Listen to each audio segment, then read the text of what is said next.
கன்னியாகுமரி சென்று குமரி தீர்த்தமாடி கன்னி பகவதியாரை தரிசிக்க போகிறேன் அம்மா. காசியில இருந்து தெற்க கன்னியாகுமரி போகும் உமக்கு இங்க என்னையா வேலை? அம்மா பேசி மாறு. வடக்க காசியில இருந்து கால்நடையா வரும்போது நாங்களும் வழியாக வாழப்போது உங்க 8 பேரோட அழகை பார்த்து ரொம்ப பெருமையா பேசுனாங்க. அதனால உங்களை ஒரு 8 பார்த்துட்டு போகணும்னு தாத்தா வந்தேன். சரி தாத்தா, நீங்க 8 பேரையும் பார்த்துட்டீங்களா? இடத்த காலி பண்ணும். ஏன்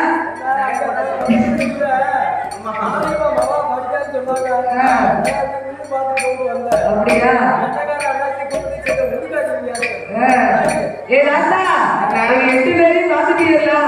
உடனே இடத்த காலி பண்ணும். இப்ப நீங்க நிக்கும் போது எங்க அப்பா நாகராஜனும் எங்க அம்மா நாகக்கண்ணியே வந்தாரு. சீரி படம் எடுத்து வந்து நிப்பாங்க. ஓங்கி ஒரே போட்டு தள்ளிடுவாங்க. உடனே இடத்த விட்டு காலி பண்ணுங்க. அம்மா பேசினாரு. அப்படியெல்லாம் ஒண்ணும் போக மாட்டேன். நடந்து வந்த கலைத்து தீர தாத்தாவுக்கு ஏதாவது அண்ணன் ஆகாரம் இருந்தா கொடுங்கம்மா. தாத்தா, எங்களுக்கு அண்ணன் ஆகாரம்லாம் கிடையாது. நாங்களே கொப்புதல் சாப்பிட்டுதான் வாழ்ந்து வரோம். கொப்புதல் எடுப்பதற்காகத்தான் எங்க அம்மாவும் எங்க அப்பாவும் காட்டுக்கு போயிருக்காங்க.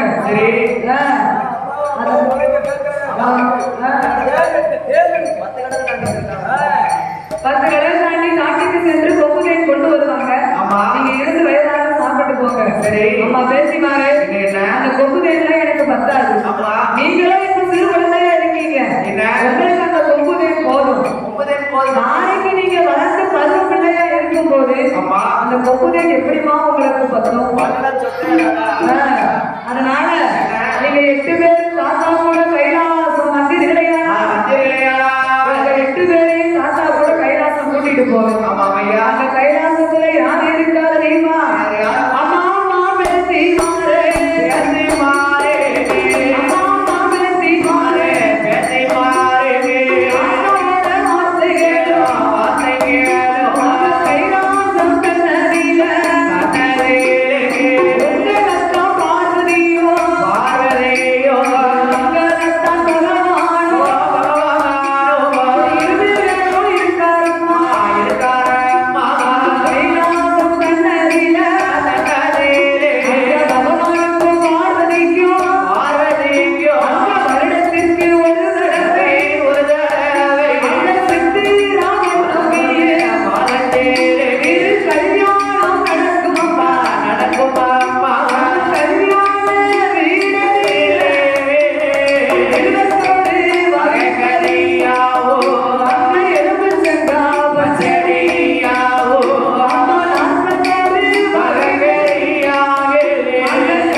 கொண்டு நாகலோகம் தடை கடந்து தடை கடந்து தடை கடந்து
அப்ப வானத்துக்கு பூமிக்கும் நாகராஜன் நாகக்கண்ணி படம் எடுத்து நிக்காங்க பாருங்க.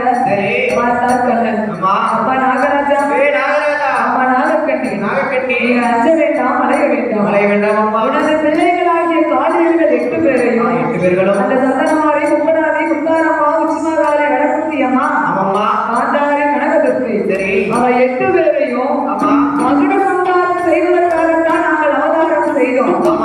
அதனால் அவர்கள் 8 பேரும் மண்ணுலகில் இருந்தால் மதிப்பு கிடையாது.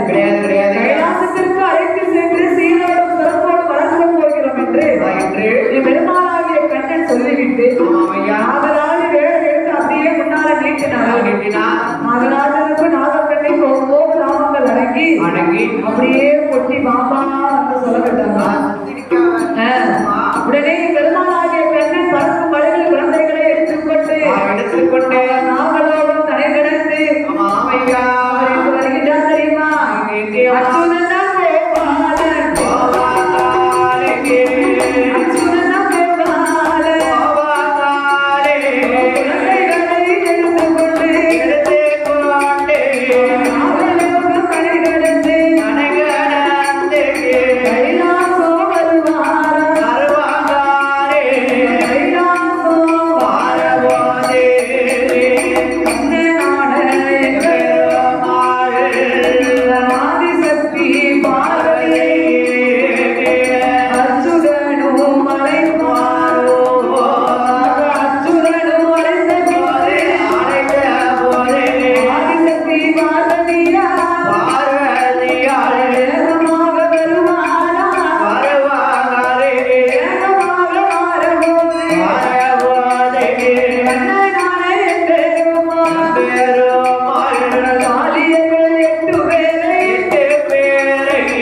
பார்த்தால் பார்வதி ஆமாம்மா. ஏன்னா ஆண்டவன் 8 பேரையும் பார்த்து அழகா இருக்காருன்னு சொன்னாரு. சொன்னாரே. நானும் என்னமோ நினைச்சேன். ஆமா.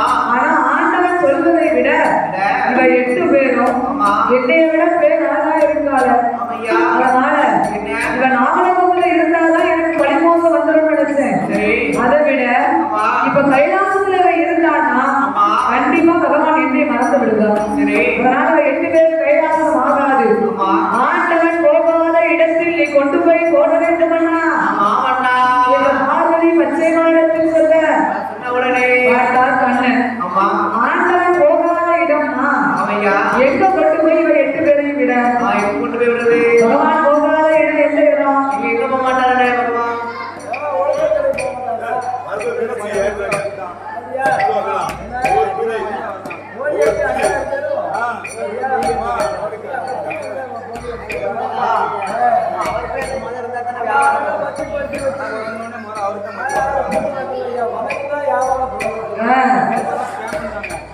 ஸ்கேன் பண்ணாங்க.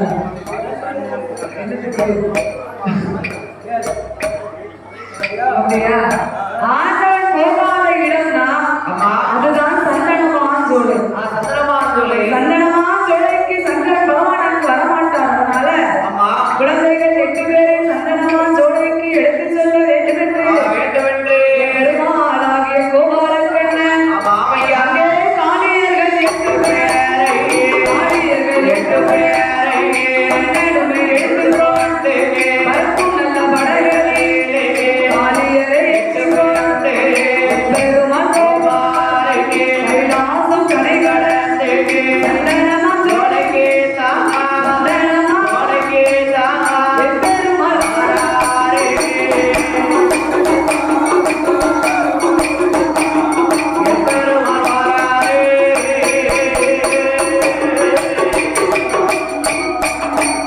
அங்கே சந்தனமான் சோலைக்கு எம்பெருமாள் வாராரே. சந்தனமான் சோலையிலே சந்தனமான் முனிவர் அச்சுதனை கண்டபோது ஆறுமையா அச்சுதரே அச்சுதரே.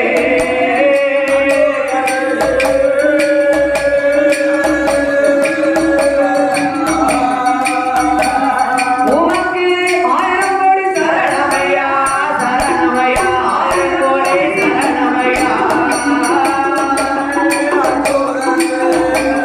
அச்சோதரே. ஆயர்கொடி.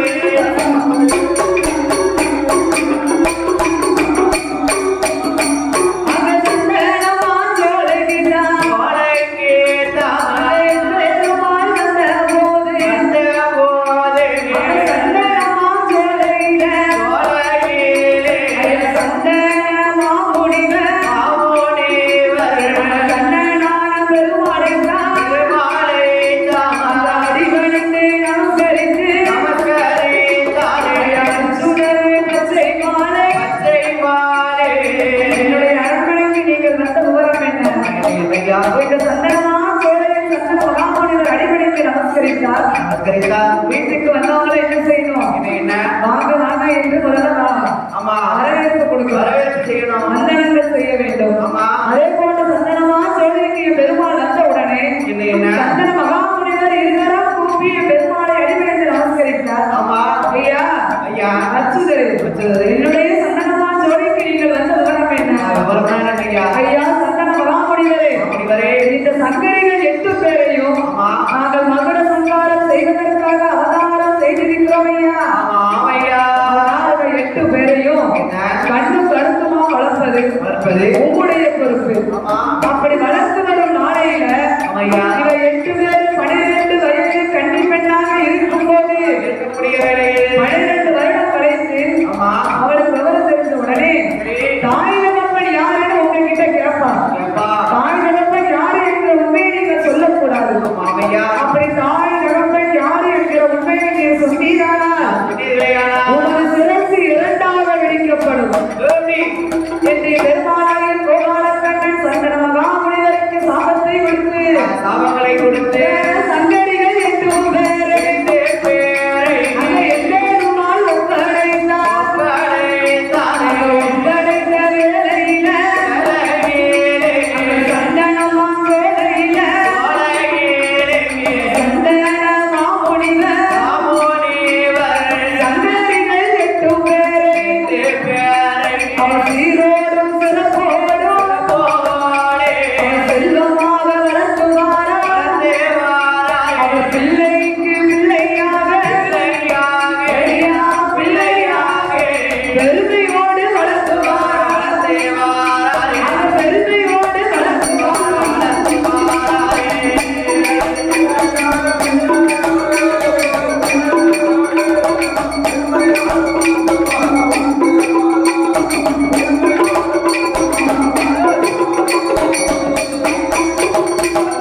என் தாயான சந்தனமாரி முத்தாரம்மா முப்படாரி உச்சிமாவாரி கணபதி அம்மா வணக்கத்தி அம்மா மாதாரி கனகதுர்க்க 8 பேரையும் பிள்ளைக்கு பிள்ளையாக பெருமையோடு வளர்த்து வருகிறார். ஆமா சீரும் சிறப்புமாக செல்வத்தோடு வளர்த்து வரும் நாளையில் வரக்கூடிய நாளையில் காளியர்கள் 8 பேரும் ஆமையா அந்த சந்தன மகாமுனிவர் எப்படி சிறப்போடு வளர்த்து வருகிறார் தெரியுமா? எப்படி அம்மா சந்தன மாமுனிவர்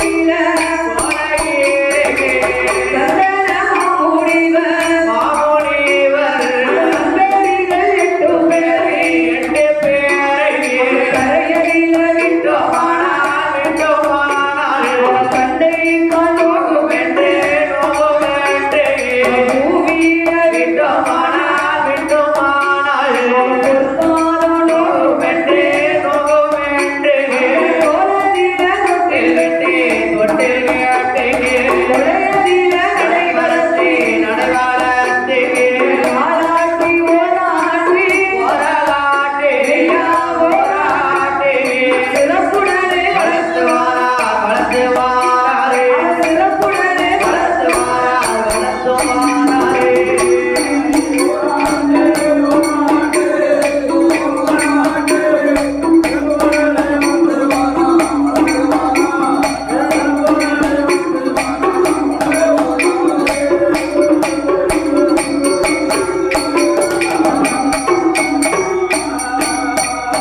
அங்க வளர்த்து வருவோம் நாளைய சங்கரிகள் 8 பேரோ அங்க ஒன்று நல்ல வயதுமாச்சு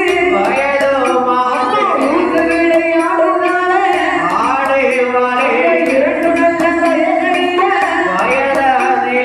தாயான சந்தனமாரி அவள் இருந்து விளையாடுவாளே 3 நல்ல வயதில சந்ததிகள் 8 பேருக்கும் அந்த சந்தனமா சோலையில அங்க முடியிறக்கி காலு குத்தி அங்க முன்னால கம்பளித்து அங்க காது குத்தி கடுக்க போட்டு அங்க கைக்கு தங்க காப்பு போட்டு 4 நல்ல வயதில ஐயா வயதிலே நடந்து விளையாடுவார்கள் நடந்து விளையாடுவார்கள்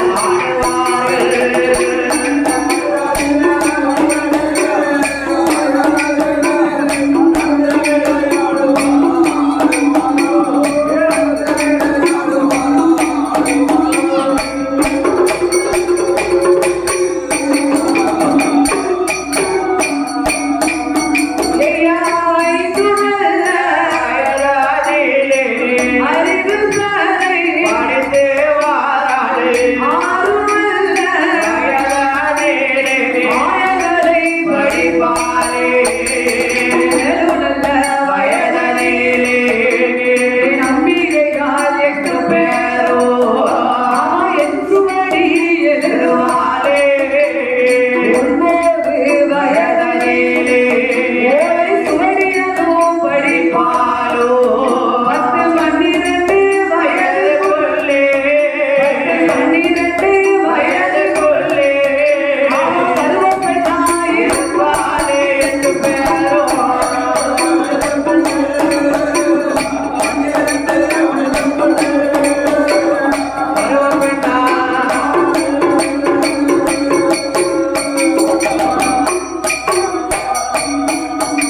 சந்தனமா சேவையில் சங்கரிகள் 8 பேர்களுமாக 8 பேர்களுமாக ஒரு வயதில் ஊத்து விளையாடி வருகின்றார்கள். ஆமா 2 வயதில் இருத்து விளையாடி வருகின்றார்கள். ஐயா 3 வயதில் முடியிறக்கி காது குத்தி முத்தாரை கம்மலிட்டு 4 வயதில் நடந்து ஓடும் பிள்ளையானார்கள். 5 வயதில் அறிவுக்களை படித்தார்.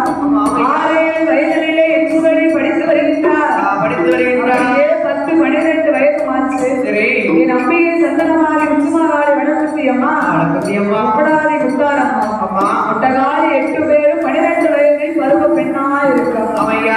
அப்படி பக்குவதி பருவ பெண்ணாக இருக்கின்ற வேளையில் மாற்றால் தாயான சந்தனமாரி தங்கைமாரை அழைத்தார்.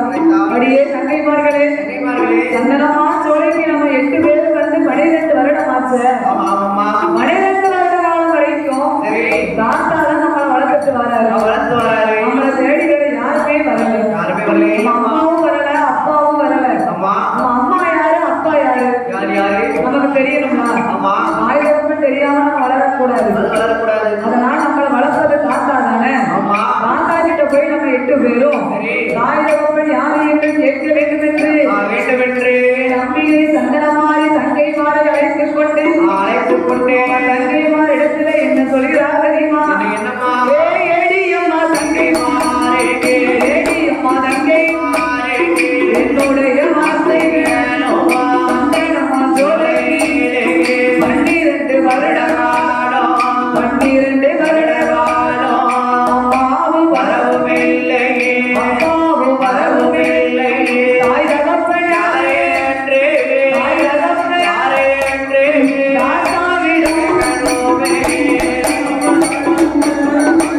காட்டு வேண்டு சந்தன மாசோடை சந்தன முடிகளிடம் வேதாந்தா ஏகிட இரண்டு வருடமாச்சு நான் இருவரைக்கும் அம்மாவும் வரவுமில்லை அப்பாவும் வரவுமில்லை தாய் தகப்பன் யாரே என்று தாய் தகப்பன் யாரே என்று தாத்தா சொல்ல வேண்டும்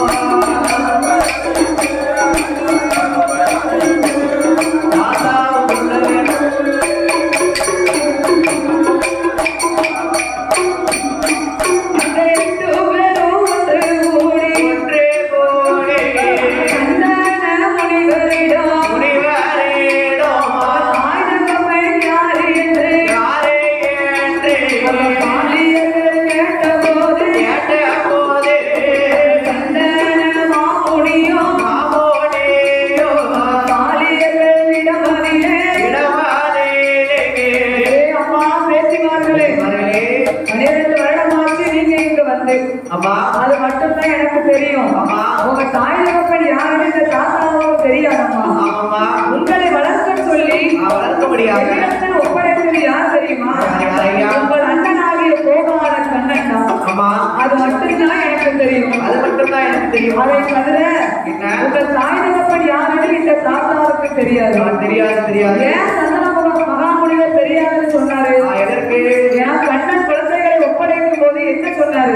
என்ன இவன் 12 வயதாக இருக்கும் போது அம்மா அவனுடைய தாய் தகப்பன் யாருன்னு உங்ககிட்ட வந்து கேட்பான் ஐயா அப்ப நீங்க உண்மையை சொல்லக்கூடாது சொன்னா உண்மையை சொன்னீரானாலும் உமது சிரசு இரண்டாக வெடிக்கும் என்று அம்மையா கண்ணன் கொடுத்த சாபம் சாபம் அதனால்தான் சந்தன மகாமுனிவர் தாய் தகப்பன் யாருன்னு எனக்கு தெரியாதுன்னு போய் சொன்னார் சரி அப்படி உங்களுக்கு தாய் தகப்பன் யாரு என்று தெரிய வேண்டும் என்றால் வேண்டுமென்றால் நீங்கள் 8 பேரும் ஒன்று கூடி ஆமாம்மா ஆண்டவனுக்கு பிடிக்காதது என்னது என்ன பிடிக்காது அக்கினி வேள்வினா ஆண்டவனுக்கு பிடிக்காது அம்மா வேள்வி என்றால் நம்மள பகவானுக்கு பிடிக்காது அப்ப என்பது பகவானுக்கு பகை அதனால இந்த தாய் தகப்பன் யாரு என்று தெரிய வேண்டும் என்றால் நீங்க 8 பேரும் ஆண்டவனை நீ அக்கினி யாகத்தை வளர்க்க வேண்டும் வளர்க்க வேண்டும் அம்மா அக்கினி யாகத்தை வளர்த்து வந்தீர்களேயானால் ஆண்டவன் கண்டிப்பா இங்க வருவார் அப்ப அவர்கிட்ட உங்க தாய் தகப்பன் யாருன்னு நீங்க கேட்கலாம் அம்மையா என்று சந்தன மகாமுனிவர் சொன்ன உடனே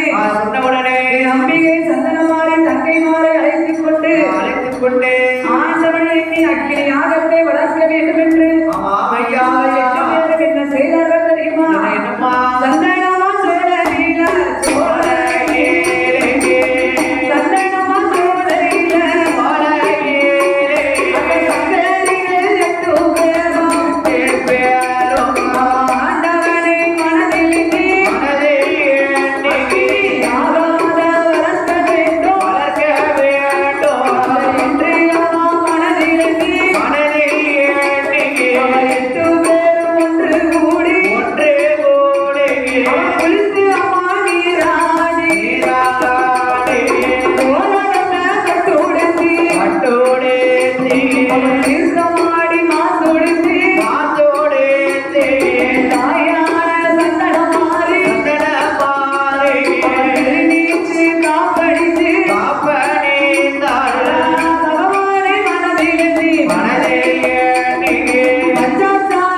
வேண்டுமென்று 8 பேரும் சந்தனமா ஜோலையில் குளித்து நீராடி கோலவர்ண பட்டுடுத்தி தீர்க்கமாடி மாத்தொடுத்தி திருநீச்சு காப்படைந்தார். ஆண்டவனை எண்ணி அக்கினி யாகத்தை வளர்க்க வேண்டும் என்று அக்கினி யாகம் வளர்க்கக்கூடிய இடத்திலே சாத்தால் தலைமடகி சந்தனத்தால் கோலம் போட்டார். பாலால் தலைமடகி பன்னீரால் கோலம் போட்டு மாவாய் தலைமடகி மஞ்சளால் கோலம் போட்டு இடத்தில் தலைவாழை இடைவெளித்தார். விநாயகரை பிடித்து வைத்து நரநாடி நரமரல்லா தெச்சனை தேங்காய் வளமெல்லாம் எடுத்து வைத்தார். அப்படி ஆண்டவனை எண்ணி அக்கினி யாகத்தை வளர்க்க வேண்டும் என்று அக்கினி யாகத்தை வளர்ப்பதற்காக என் அட்டகாளி 8 பேரும் என்ன செய்தார்கள் தெரியுமா? அட்டகாளி 8 பேரும் அட்டகாளி 8 பேரும் சந்தனமா சோலையில அவன் அக்கினிய வளர்க்கவாரா புளிய வெட்டி அரையளவு மணல் குவித்து அரையளவு மணலில ஆரம்பிச்சு அரசன்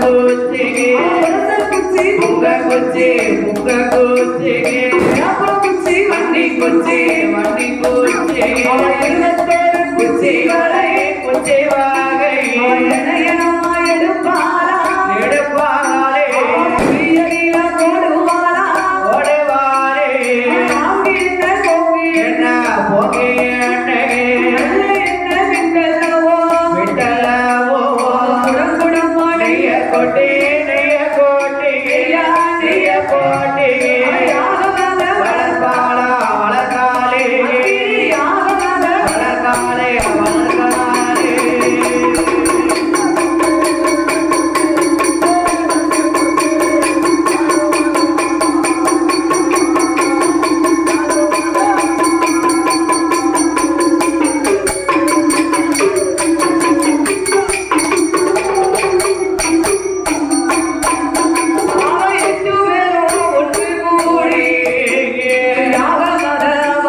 வளர்த்து வரும் யாகமானது கைலாசம் முழங்கி இருக்கான்.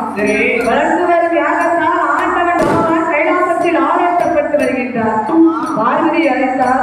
அடியே பார்வதி, நான் அன்னைக்கே உன் தங்கைமார் 8 பேரை அவதாரம் செய்ய வேணாம்னு சொன்னேன். நாகராஜனுக்கு நாகக்கண்ணிக்கு பிள்ளை வர கொடுக்காதுன்னு சொன்னேன். நான் பேச்சதை கேட்டியா? இப்ப அவ 8 பேர் என்ன பண்ணுதா? என்னையே எரிப்பதற்கு அக்கினி யாகத்தை வளர்த்து வருகிறார்.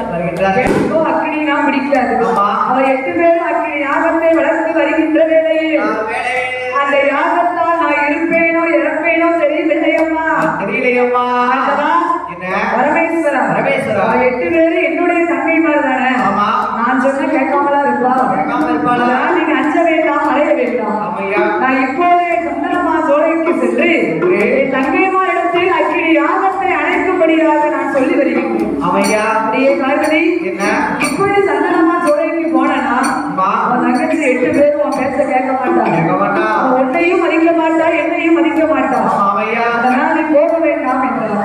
ஆண்டவா, என்ன ஆனாலும் பரவாயில்லை, அக்கினி யாகத்தை அணைக்காமல் நான் கைலாசம் வரமாட்டேன் என்று சொல்ல பகவான் பார்வதி என்ன அன்று ஒரு காலத்தில் கர்க்கராஜனுக்கும் தாரகாவல்லிக்கும் ஆமா நீ போய் மகளாக பிறக்க வேண்டாம் என்று நீ போய் மகளாக பிறந்த ஆமா நான் உன்னை மனம் முடித்து மீண்டும் கைலாசம் அழைத்து வந்தேன் ஆமையா உன்னை நான் கல்யாணம் பண்ணி கைலாசம் கொண்டு வந்தேன் என்று ஆமா அந்த கர்க்கராஜனும் தாரகாவல்லியும் என்னை எடுப்பதற்காக யார் வந்து வளர்த்து வந்தார்கள் வந்தார்கள் அப்ப நீ என்ன செஞ்ச என்ன உங்க அப்பா தானே ஆமா அப்படின்னு போய் அக்கினி யாகத்தை அணைக்கும்படியாக கர்க்கராஜனிடத்தில் போய் சொன்னேன் சொன்னேன் அவர் உன் பேச்ச கேட்டாரா ஆமா அக்கினி யாகத்தை உன்னால் அணைக்க முடியுதா முடிந்ததாமா அக்கினி யாகத்தை அணைக்காமல் அவமானப்பட்டு மீண்டும் கைலாசம் வந்தார் வந்தாய் அதே மாதிரி என்ன இப்போ உன் தங்கைமார் இடத்தில் நீ அக்கினி யாகத்தை அணைக்க சொன்னா சரி அவ 8 பேரும் உன் பேச்ச கேட்க மாட்டான் கேட்க மாட்டான் நீ மீண்டும் அவமானப்பட்டு நீ கைலாசம் வரத்தான் போற ஆமா ஆண்டவா என்ன என்ன ஆனாலும் பரவாயில்லை ஆமா என் தங்கைமாரிடத்தில் அக்கினி யாகத்தை அணைக்கும்படியாக சொல்லி வருகிறேன் சரி என்று அந்த சக்தியான பார்வதி ஆண்டவரிடத்தில் சொல்லிவிட்டு சொல்லிவிட்டு அவர் எங்கு வருகின்றார் அங்கே ஆதிசக்தி பார்வதி ஆதிசக்தி பார்வதி கைலாசம் தடைகளுடன் சந்தேகமா ஜோதிக்கு சக்தியுமே வருவாரே சக்தியுமே ஓடிவார் தங்கை மாறிடம் வேடிய மாறே மாறே என்னுடைய வார்த்தை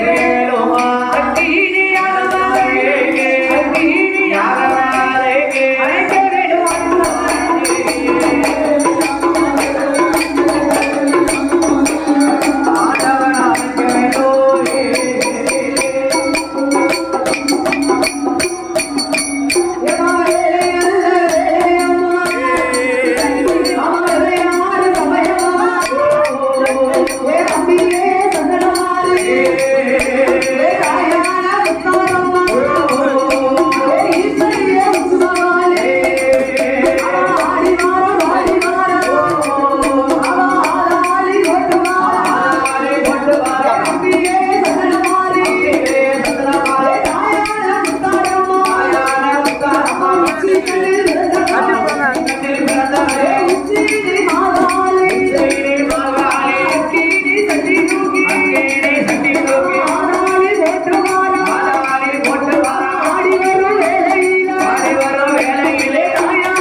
வீரப்பெண்ணா வீரனையா